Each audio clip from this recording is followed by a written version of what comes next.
తిండి దొంగ. ఒక గ్రామంలో ఒక ధనికుడు ఉండేవాడు. ఆయన గొప్ప దాతగా పేరుపడ్డాడు. ఆయన ఇంట ఒకసారి గొప్ప సంతర్పణ జరిగింది. చాలామంది బ్రాహ్మణులు వంట సహాయం చేశారు. ఊళ్ళో ఉన్న అన్ని కులాల వాళ్ళు తృప్తిగా భోజనాలు చేశారు.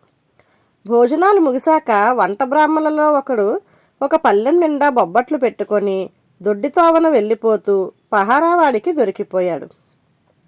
పహారావాడు ఆ బ్రాహ్మణ్ణి యజమాని ముందు పెట్టాడు.